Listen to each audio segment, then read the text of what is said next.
kok begitu. Ada lagi yang lebih parah itu, pergi di pohon-pohon, nenek-nenek. Ada lagi yang percaya bahwa ada manusia kembar sama buaya, JPI. Mana ada kembar buaya manusia? Tidak ada itu. Yang ada manusia jadi buaya darat. Ya, boleh ke kubur, tapi jangan pergi minta-minta. Siram, kenapa kau siram? Supaya dingin kuburnya orang mati. Kalau betul itu air kasih dingin kuburnya orang mati, sekali pasang kau pompa air di situ. Tidak ada, semua percaya begitu. Usia 6 tahun pergilah Nabi ziarah kubur dari Makkah ke Madinah. Pulang ziarah kubur di desa bernama Afwa, Malasa, indukna Nabi tak meninggal usia 6 tahun. Bayangkan, 6 tahun kasihan Nabi sudah yatim piatu. Coba diambil lagi oleh kakeknya Abdul Muttalib. 8 tahun, 2 tahun saja bersama kakeknya, wafat lagi kakeknya Abdul Muttalib. Coba baru 8 tahun, biu-biu nih kasih 6 tahun nala si nenena kakeknya mati sih, nala murena Abu Talib diambil usia 9 bulan, 9 tahun Nabi sudah mulai menjadi pengembala domba, pengembala makampi nih Nabi tak 9 tahun. Sekarang anak-anak di Sidrap cari usia 9 tahun yang mau mengembala sekarang. Kenapa para nabi dan rasul sebelum diangkat menjadi nabi dan rasul kerjanya pengembala? Oh, saya tahu rasanya jadi pengembala karena saya pernah jadi pengembala. Ternyata tujuannya orang makampi sabar. Coba makampi bembe, makampi iti, susah sekali tuh. Kejar yang kanan, lari yang kiri. Didapat yang kiri, lepas lagi di bawah sini. Lepas sana, dikejar lagi. Makin kau emosi, masih tidak bisa kau tangkap. Maka orang kalau mau jadi pemimpin, sabar. Itu makanya Nabi diajar menjadi pengembala supaya beliau nanti menjadi Nabi sabar.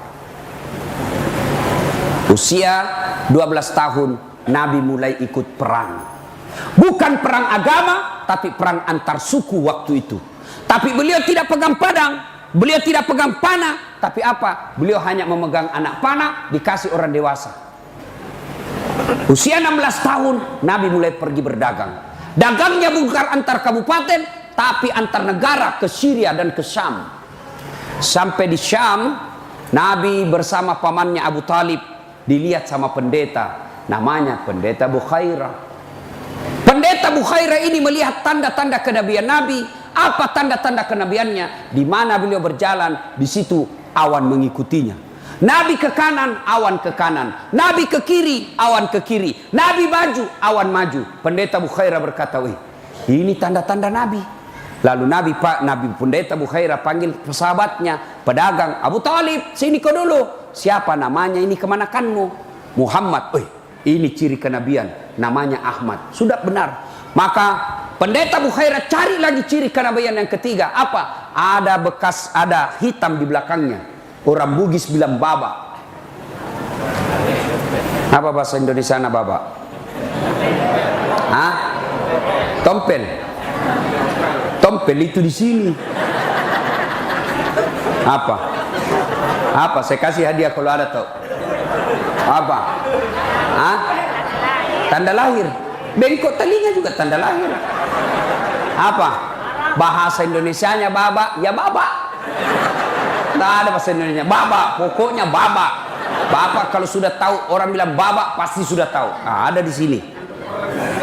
Pendeta Bukhairah lihat, oh, tanda kenabian dalam Injil.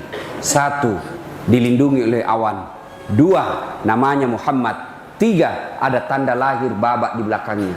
Maka pendeta Bukhairah panggil Abu Talib. "Abu Talib, bawa pulang ini kemanakanmu." Inilah yang dicari orang Yahudi. Kalau didapat orang Yahudi, dia bunuh ini kemanakanmu. Bawa pulang. Pulang Nabi. Usia 25 tahun. Nabi kemudian bekerja seorang janda bangsawan Madinah. Namanya Khadijah. Khadijah jatuh cinta sama Nabi. Lalu Nabi bekerja disiplin, jujur, bagus pekerjaannya. Khadijah selalu sebut ini Nabi. Maka sisi Pak Ne Muhammad ini malempu, masempo dalle, sopan, selalu dicerita. Maka ajudannya Khadijah namanya Nafisa percaya dalam hati, Khadijah suka sama Muhammad. Maka Khadijah menyatakan cinta.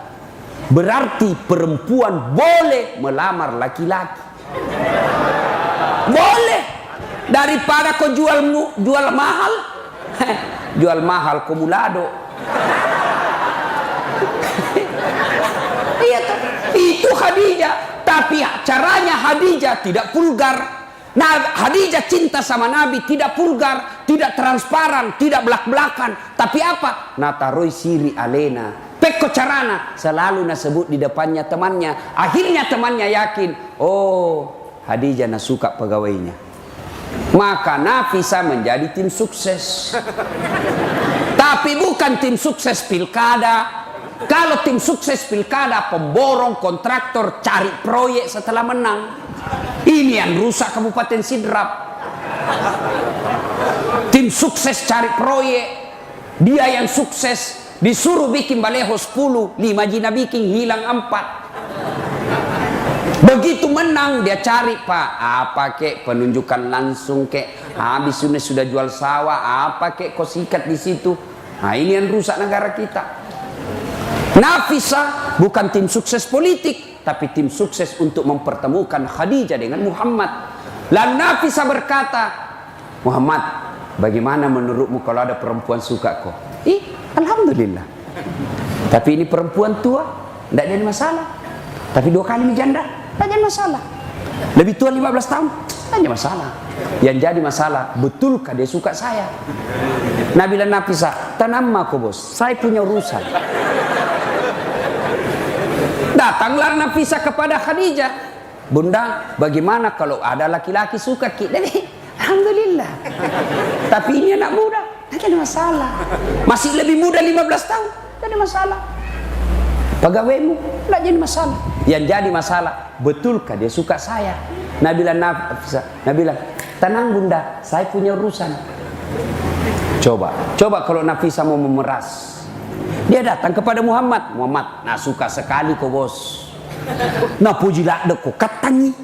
Milo memang no melo nuang. Milo kau. Nah puji lakda kau tuh. Ini pemeras ini. Nikah. Setelah menikah, lahirlah anaknya. Anak pertamanya namanya Qasim. Usia 25 tahun. Nabi. Khadijah 40 tahun. Maka adik-adik yang masih jomblo, sudah sarjana kau tidak dapat kerja sampai sekarang, kau cari janda 40 tahun. Cari mah kau. Jangan kau lagi gengsi-gengsi. Berdoa kau mudah-mudahan turun warisannya sama kau. Boleh itu bos. Daripada kau cari gadis yang rasa janda. Mending ini jelas jandanya. Kalian juga cewek, jangan kau jual mahal.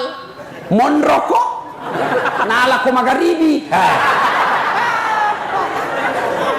Coba. Woi cewek, kalau kau sudah dipacari 1-2 tahun, ndak nalamar kau, cepat kau balik haluan. Laki-laki bejat itu. Kalau kau cuma dipacari terus, motor aja 1 tahun sudah lunas. Kau di 3 tahun dipacari, tidak dilamar-lamar. Modal 10.000 1 malam minggu. Roti 2, teh botol 1, autan 1 bungkus.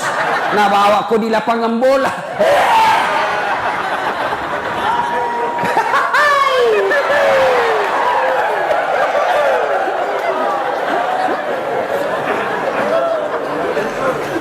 Ya, ibu bapak saudara-saudara sekalian, sudah nikah, lahirlah anaknya Rasulullah.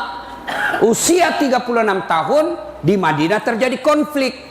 Kenapa konflik? Bukan di Madinah, maaf, di Makkah. Kenapa konflik? Ka'bah dipugar, diberobohkan, dipugar. Ada batu di Ka'bah namanya Hajar Aswad.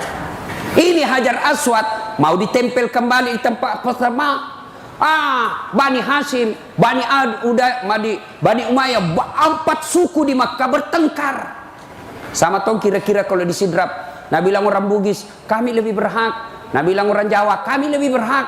Kata orang Makassar, kami lebih berhak. Kata orang Nderekan, saya lebih berhak. Bertengkar. Begitu juga di Mekah. Kami lebih berhak. Nah, kami lebih berhak. 6 hari tidak ada penyelesaian. Musyawarah. Akhirnya apa? Sepakat. Saudara-saudara sekalian begini.